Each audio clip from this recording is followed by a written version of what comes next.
স্ত্রীকে বেধড়ক মারধরের অভিযোগ মদ্যপ যুবকের বিরুদ্ধে। আক্রান্তের ভাই প্রতিবাদ করতেই ভয়ঙ্কর কাণ্ড। শ্যালকের কানে কামড় বসালেন গুণধর জামাইবাবু। ঘটনাটি ঘটেছে দক্ষিণ 24 পরগনার সোনারপুরে। অভিযুক্তের খোঁজে তদন্ত শুরু করেছে পুলিশ। জানা গিয়েছে সোনারপুরের আনন্দপল্লীর মালিপাড়ার বাসিন্দা সৌরভ সেন।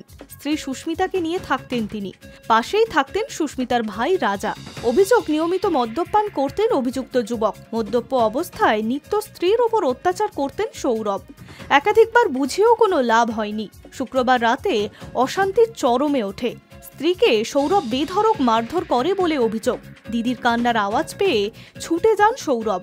অভিযোগ, এরপর সৌরভের সঙ্গে কথা কাটাকাটিতে জড়িয়ে পড়েন রাজা। এক পর্যায়ে রাগে শ্যালকের কানে কামড় বসায় সৌরভ। এখানেই শেষ নয়, তাকে ছাদ থেকে ধাক্কা দিয়ে ফেলে দেওয়ারও চেষ্টা করা হয় বলে অভিযোগ। রাতেই হাসপাতালে প্রাথমিক চিকিৎসার পর থানায় অভিযোগ দায়ের করা হয়। ইতিমধ্যেই ঘটনার তদন্ত শুরু করেছে পুলিশ।